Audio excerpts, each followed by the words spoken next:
go to Mark Berman with Fox 26. Mark, go ahead, please. Good morning, DeJon. How are you? Good morning. How you doing? I'm good. Good. So first of all, tell us what your health status is with your hip pointer and how you're doing. I'm doing very well. Feeling fine. Just doing treatment with John, and I took a couple of days off of practice, and I'll be practicing today, and just ready for the game. Will you be limited in any way on Saturday? No, sir. What does it mean to you to know that you're going to be okay and you can play your game?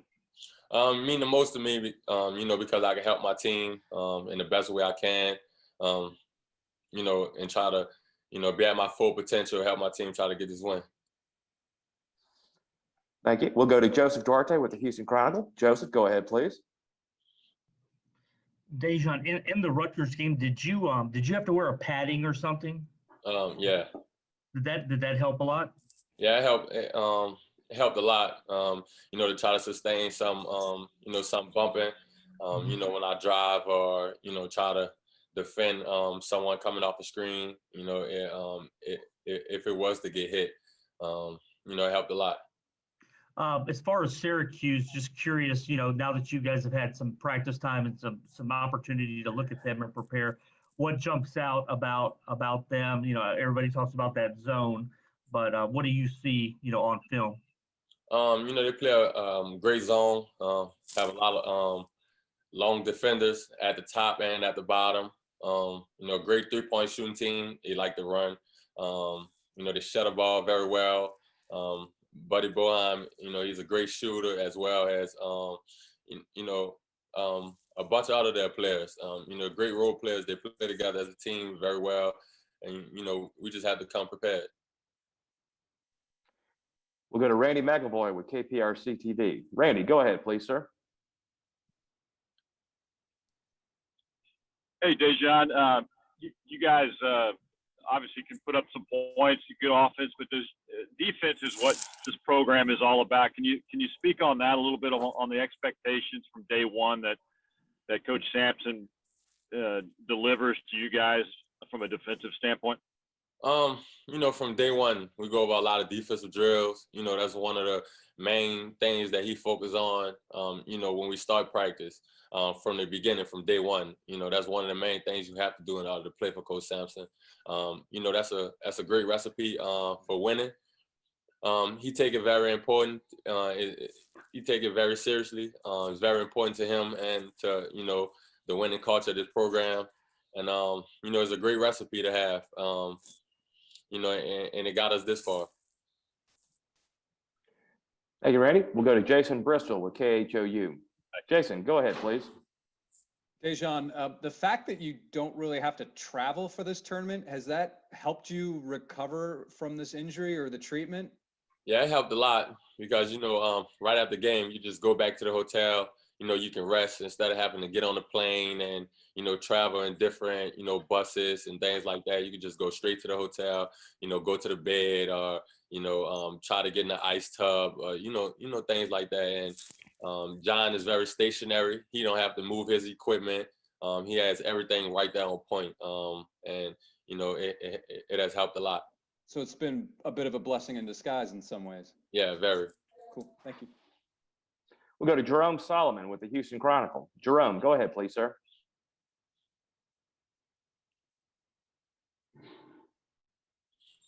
Jerome, are you there? Jerome? Okay, we'll try to come back to you here in a minute, Jerome. Sorry. We'll go to Chris Gardner with the Houston Round Ball Review. Chris, go ahead, please, sir. DeJon, do you have any concerns about aggravating the injury, like if you try to fight around the screen or getting rubbed off on a pit? No, I'm not trying to, really worry about it as much. I'll just try to play through it as much as possible. It don't really hurt as much as it did, in the Rutgers game. I've had some time off to, get treatment and recover, take my pain meds, soak, things like that. So, I'm not really trying to worry about it. And I don't think it'll be a big factor come Saturday. Where would you say you are on the scale of 1 to 100? Probably like a 70, 75, just as Coach Sampson said. It's doing very well. It's coming along. Appreciate it. Let's try this again. We'll see if Jerome Solomon with the Houston Chronicles is available. Jerome, are you okay? Yeah, I had to reload. No, no What's problem. up? Go ahead, man. What's up, man? Hey, I know you were, pretty highly regarded recruit when you were coming out of high school, but obviously your boy Quentin Grimes was one of those top level 5-star guys, and he goes to Kansas. You got to U of H before he got there. When a guy like that is coming in, how do you measure what he's made of when he shows up? I assume you guys, I don't know if you ever played him beforehand, but what were you, was it a test that like, I'm gonna show him what I got when he gets here? Not really, because, when he came here, they were more focused on if me and him could play together. So, his first day here on his visit, we played pickup. Me and him was on the same team.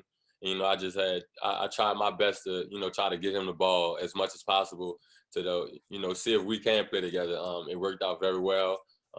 We won a couple games, in pickup that day. So, I guess it worked out fine. I was actually, one of his hosts on the visit. I talked to him beforehand, DM'd him a lot. I've knew of him before he even got here. I heard saw him play his first game in Kansas. When he made about 7 threes. So I knew what type of player he was, but I didn't know how tough he was until he got here, and he adjusted to the culture very well. I know the code words. You say y'all won a couple games. It sounded like y'all ran the flow that day. Was that what it was? Yeah, we kind of ran the flow. So he was as good as advertised? Him and Justin Gum actually were the ones going at each other, kind of trash talking, and, Justin was kind of testing them, and he held up fine. All right, thanks, man. You're welcome. Thank you, Jerome. We'll go to Dayon Dunlap, please. Dayon, question for DeJon, please. Hey, DeJon, how do you feel you've grown as a floor general and as a leader compared to this throughout this entire season?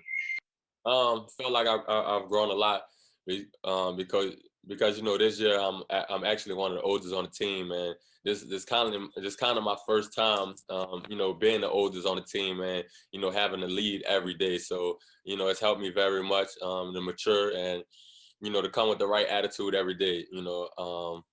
I have to have a positive attitude every day. I can't be one of those guys that come in, with mood swings and things like that, because, the team will kind of feed off that. So, it's helped me grow very much.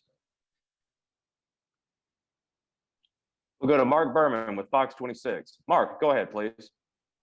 DeJon, have you given much thought to this about the historic opportunity that you guys have right here? Not really. Just kind of worrying about winning this game, and just trying to go as far as we can, trying to play our best basketball. But we know the opportunity that we have at hand. We know, the history we can make, but we try not to think about it, just, trying to take it one game at a time. Well, if you wouldn't mind, what would it mean to you guys to do something that hadn't been done, getting to the Elite Eight, that hadn't been done here in 37 years? What do you think about that? Man, it'll mean a lot, but before we do that, we have to take care of business Saturday. They're a great team, but like I said, it'll mean a lot to me, my teammates, and Coach Sampson and staff, and I know to the city of Houston. We'll go back to Joseph Duarte with the Houston Chronicle. Joseph, go ahead, please.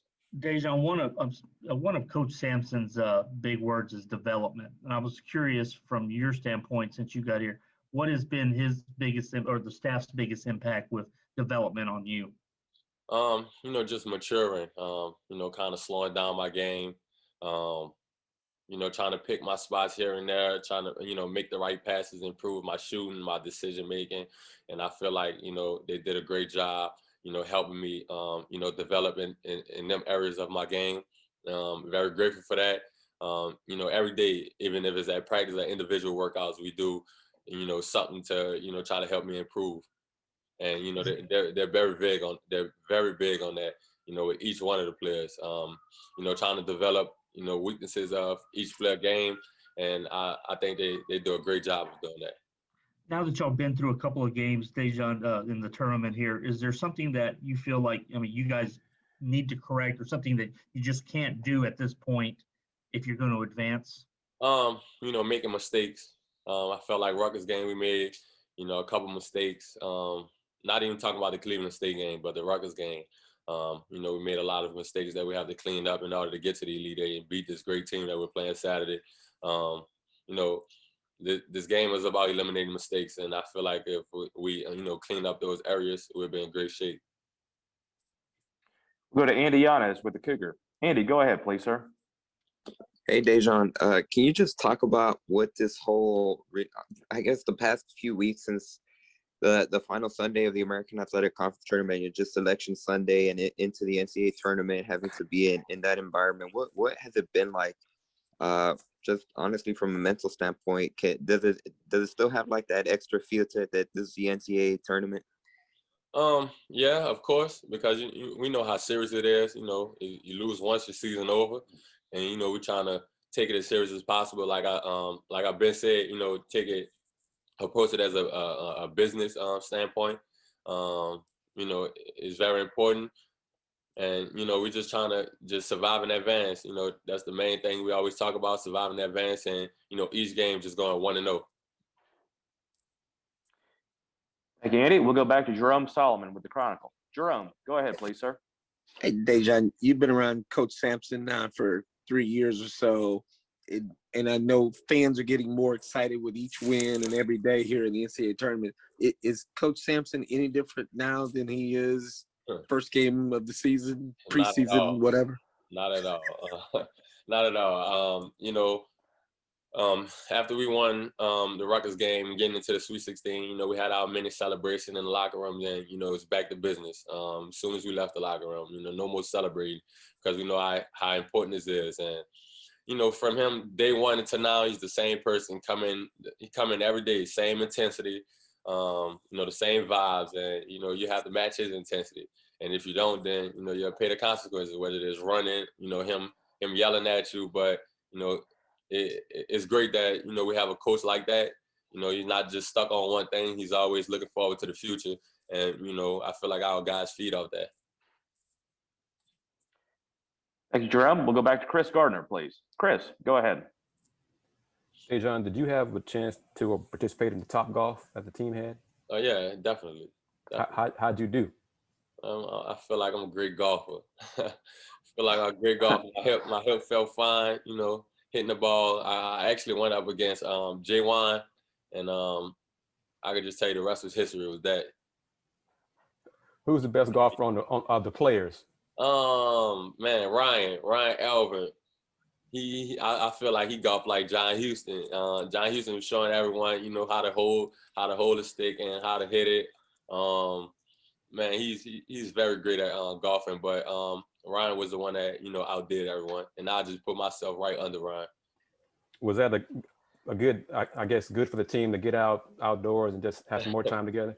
Great outing, you know, to kind of feel some fresh air, kind of get out and move around, you know, being stuck in the hotel all day. But, you know, we're kind of fine with that because, you know, the guys gel well. You know, everyone like each other here. So it's not, you know, it's not that big of a deal to be stuck in the hotel with this group of guys. But, you know, just to get some fresh air and kind of breathe a little. Thanks a lot. Thanks, Chris. We'll go back to Mark Berman with Fox 26. Mark, go ahead, man. Couple questions. DeJon, one, what does it mean to you to mean so much to this program? Man, it means a lot, you know, to just be, you know, be this important to a program, you know, knowing that, you know, the program loves you, the city loves you. That just makes me want to give my all every game and, you know, not let anyone down, you know, just try my best. And, you know, that's one of the things I try to do Saturday, try to give my best to the program and to the city of Houston. And, you know, just to give my all, whether if we did get the win or not. I know I gave my all and I tried my best. One-on-one, what is it like watching Kelvin dance in the locker room? Man, that was a great scene. You know, he do his little famous dance with his shoulders and his head. It's always fun watching him do that, you know, bring out his little moves, even though he only have about 2 moves. But, you know, it's always good to see him, you know, excited and enjoying the moment like that. Is he a good dancer? Great dancer. Great dancer. Give him a 10. That was a politically correct thing to say. Thank you, Mark. We'll go back to Chris Baldwin with Paper City. Chris, go ahead with a question for DeJon. Hey, DeJon. Coach has said he thinks you could be a great coach someday. What do you think when you hear that, and obviously you have, basketball left, on another level after this year, but have you ever thought about that, and were you surprised when you heard him say that? Yeah. Probably for like the last 2 years now. He's always told me that, but I don't really see myself as a coach. But you just never know. I always say I'd be a great assistant coach to a head coach one day. I'll be fine doing that. But if it happens, it happens. I feel like I have a great basketball IQ, great feel for the game. So I can see why he said that, but I don't really see myself as a head coach. But I could definitely see myself, as part of a college program one day. Thank you, Chris. We've got time for a couple more questions here, guys. We'll go to Joseph Duarte again with the Chronicles. Go ahead, Joseph. DeJon, yesterday Justin was telling us about unscripted points and how much they matter. You guys aren't necessarily a good first shot team, but what y'all do after that. In a game like that, for like Saturday, how important are those points that you get from the unscripted type? Yeah. Very important because they play a great zone defense, and it forces teams to take a lot of jump shots. So the unscripted points will be fast break points, trying to get down before they set up their zone. Second chance points, which is what we do already, offensive rebound. Points out turnovers. Things like that. Just try to get points other than scoring against the zone, because like I said, they play a great zone. Who do you think was the last team y'all played that was sort of, I don't want to compare, this zone is very different, but anybody that's pressed or zoned y'all like that? UCF zone, the first time we played them at UCF gave us problems. It's kind of like a matchup zone. They move around a lot. They fill the gaps, and they force you to take a bunch of jump shots, which we did in the first half against, UCF, that first game. It gave us problems. So, just trying to find open gaps and open seams, getting in the lane, playing inside out. And most importantly, after we shoot it, just trying to offensive rebound and try to get easier shots. Gotcha. Thank you. Okay, we'll go to Dayon Dunlap again, please. Dayon, go ahead, please, sir. Hey, DeJon, is there any players that you model your game after? Any point guards, any guards that you see that you feel like your game may be similar to? Growing up, my favorite player ever was Allen Iverson, but now in today's game, one of my good friends, Alfred Payton, I kind of model my game after his. Alfred Payton, John Wall, playing fast, getting into the lane, getting my teammates involved, scoring in the paint, and of course trying to improve my shooting to just get over that hump. But that's the main two players.